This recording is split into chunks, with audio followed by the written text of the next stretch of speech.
Secondary school की online क्लासों में आपका स्वागत है। मैं राजनीति विज्ञान का टीचर आतिश शर्मा।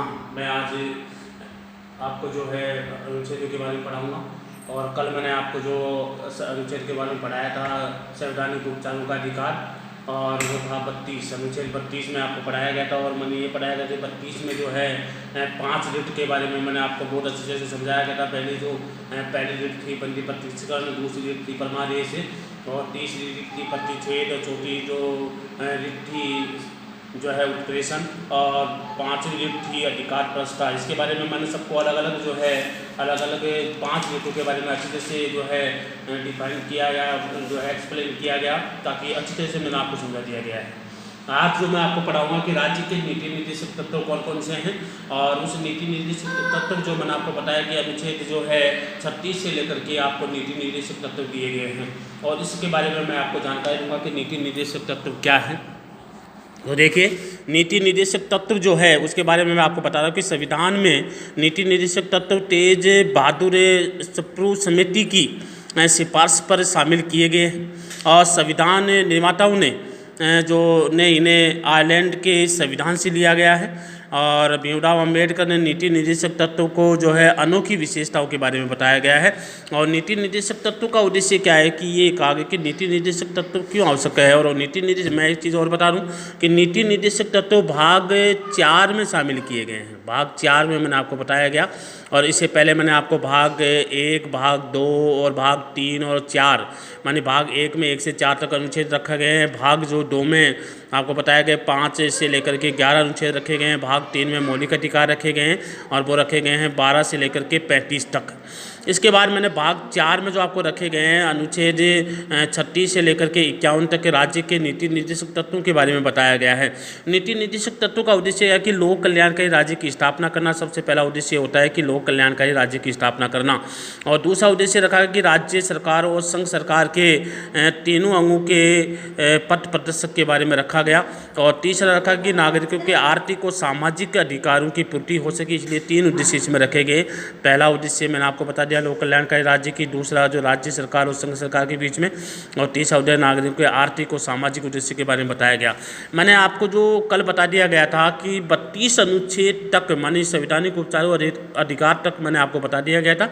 आज अनुच्छेद 33 में बताऊंगा कि राज्य में संविधान के अनुच्छेद 33 में संसद को यह अधिकार प्राप्त दिया गया है कि सेना में अनुशासन बनाए रखने के लिए कौन कौन सी शक्तियां हैं संबद्ध है। इन मूल अधिकारों को जो है सीमित और नियंत्रित स्थगित कर सकती है। संसद की अधिकार है कि सेना में अनुशासन बनाए रखने के लिए कौन कौन से अधिकार हैं, और वो संसद जो है वो अधिकार संसद के पास रखे गए हैं। इसके बाद अनुच्छेद 34 में ये बताया गया कि सार्वजनिक सुरक्षा और शांति के लिए सैनिक विधि माने मार्शल लॉ कानून लागू किया गया। मार्शल लॉ कानून के बारे में इसमें बताया गया है अनुच्छेद 34 में, लेकिन ये दोनों चीज़ों को हटा दिया गया है, दोनों जो अनुच्छेदों को जो है शामिल नहीं किया गया है। और इसके बाद जो अनुच्छेद 35 में बताया गया है कि अनुच्छेद 35 में जम्मू कश्मीर संबंधी अनुच्छेद हैं, संबंधी अधिकार है, और इस अधिकार में दिया गया है अनुच्छेद 35A जो अभी फिलहाल जो नरेंद्र मोदी के द्वारा जो है 35A और अनुच्छेद 370 को हटा दिया गया है। 35 में अनुच्छेद 35 में ये बताया गया है कि वो उसी व्यक्ति को जो जिस जम्मू कश्मीर में रहते हैं उन्हीं व्यक्ति को वहाँ की ज़मीन खरीदना, बेचना और वहाँ व्यापार करना जो संबंधी जो अधिकार है वो उसी जम्मू कश्मीर के लोगों के पास ही था। अनुच्छेद 35 में वो अधिकार दिया गया था, लेकिन अब इस अनुच्छेद को हटा दिया गया कि कोई बाहर का नागरिक भी आकर के ज़मीन खरीद सकता है, वहाँ रह सकता है, मकान बना सकता है, व्यापार कर सकता है। ये सारे अधिकार है जो दे दिए गए हैं। अनुच्छेद 35 को हटने के बाद ये सुविधाएँ लागू की गई हैं। इसके बाद मैं आपको बता रहा हूँ कि अनुच्छेद 35 में इस भाग में जो है उपबंधों को जो है प्रभावी करने का जो भी किया गया है, इस भाग में विधान है। आप अनुच्छेद 36 से लेकर के 51 तक के जो है सही विस्तार से अपन चर्चा करेंगे। 36 में दिया कि राज्य की नीति के निर्देशक तत्व की परिभाषित बताया गया है। कि कौन कौन से जो है निर्देशक तत्वों के जो राज्य के नीति निर्देशक तत्व है उसको परिभाषित किया गया है। अनुच्छेद 37 में बताया कि इस भाग में सभी लोक कल्याणकारी तत्वों को समावित किया गया कि कौन कौन सी जो लोक कल्याणकारी जो सेवाएं हैं इसमें शामिल की गई हैं। और अनुच्छेद 38 में बताया कि राज्य लोक कल्याण की अभिवृद्धि के लिए सामाजिक व्यवस्था किस प्रकार करेगा। ये अनुच्छेद मैंने आपको बता दिया कि आपकी किताब में, आपकी कोर्स में नहीं है ये, फिर भी मैंने आपको इन अनुच्छेदों के बारे में अच्छे से बताया है। 34, 35, 35 के बाद 36 और 37 और 38 ये मैंने आपको बता दिया गया है। और आपकी कोर्स में 36 से तो आपकी कोर्स में जो दिए गए हैं नीति निर्देशक तत्वों के आधार पर निम्न तत्व जो है विद्वानों को निम्न जो सिद्धांतों को निम्नलिखित वर्गों में बांटा गया है। इसके बाद जो है जो आपके नीति निर्देशक तत्व हैं अनुच्छेद 36 से लेकर के 51 तक है, लेकिन उन अनुच्छेदों को अलग अलग आर्थिक आधार पर, सामाजिक आधार पर, राजनीतिक आधार पर अलग अलग भागों में बांटा गया है। तो सबसे पहले मैं आपको आधार बताया गया आर्थिक सुरक्षा संबंधी निर्देशक तत्वों के बारे में बताया गया अनुच्छेद 39 कि आर्थिक सुरक्षा संबंधी निर्देशक तत्व कौन कौन से हैं। एक तो है अनुच्छेद 39, एक है अनुच्छेद 41, एक है अनुच्छेद 42, एक है अनुच्छेद 43। मैं आपको बता रहा हूँ कि अनुच्छेद जो 39 में क्या किया गया है। अनुच्छेद 39 में जो है संविधान के अनुसार 39 में राज्य अपनी नीति संबंधी नीति इस प्रकार निर्धारित करता है। अनुच्छेद 39 में निम्नलिखित प्रावधान किए गए हैं। सबसे पहला जो प्रावधान ये है कि 39 में कि पुरुष और समस्त नागरिकों को जीविका के पर्याप्त साधन प्राप्त करने का अधिकार है। दूसरा दिया गया है कि समुदाय के भौतिक साधनों का सामूहिक स्वामित्व होना चाहिए, कि समुदाय के जो भौतिक संसाधन हैं सभी का बराबर अधिकार होना चाहिए, सामूहिक अधिकार सभी को होना चाहिए। इसके बाद तीसरा दिया गया कि संपत्ति और उत्पादन के साधनों का केंद्रीकरण ना होकर के विकेंद्रीकरण होना चाहिए। इसके बाद चौथा दिया गया कि पुरुष और स्त्री दोनों को समान कार्य के लिए समान वेतन की व्यवस्था 39 में की गई है। 39 में की गई है कि पुरुषों और स्त्रियों को समान वेतन, समान कार्यों के लिए समान वेतन मिलना चाहिए 39 में।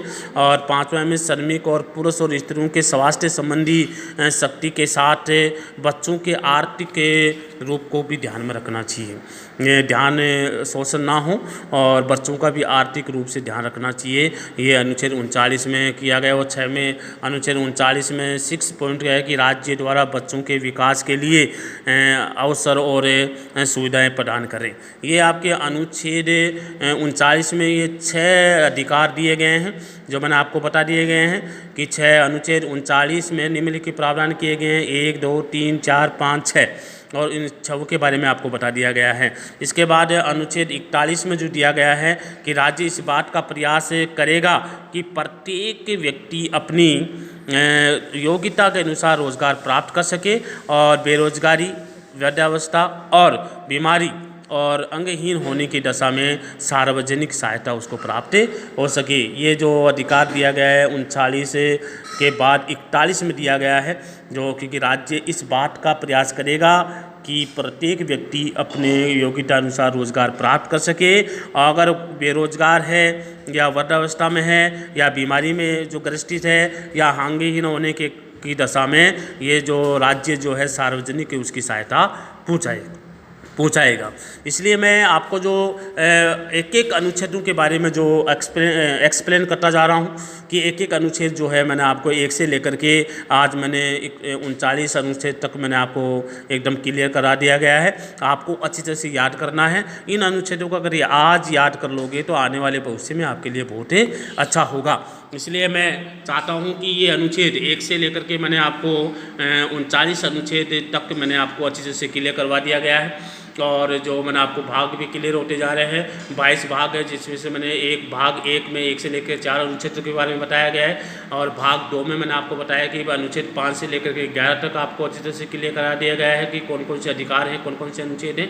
इसके बाद मैंने जो है भाग 3 में आपके मौलिक अधिकारों के बारे में चर्चा की कि आपके 5 से 6 मौलिक अधिकार जो है, मैंने 6 मौलिक अधिकार हैं जिनके बारे में आपको अच्छी तरह से मैंने आपको बता दिया गया है और 6 मौलिक अधिकारों के अनुच्छेदों के बारे में भी अच्छी तरह से क्लियर कर दिया गया है। इसके बाद भाग जो 4 में है वो आपको नीति निर्देशक तत्व दिए गए हैं। अनुच्छेद 36 से लेकर के जो 51 तक दिया गया है, वो भी मैंने आपको अच्छे से क्लियर करवा रहा हूँ। और इसलिए अनुच्छेद जो 39 में कौन कौन से अधिकार दिए गए मैं भी आपको उसकी तरह उसको उन नीति निर्देशक तत्वों को अच्छे से क्लियर करवा दिया गया है। आपको कॉपी में अच्छे से करना है और पूरे अनुच्छेदों को क्रम वाइज आपको याद करना है।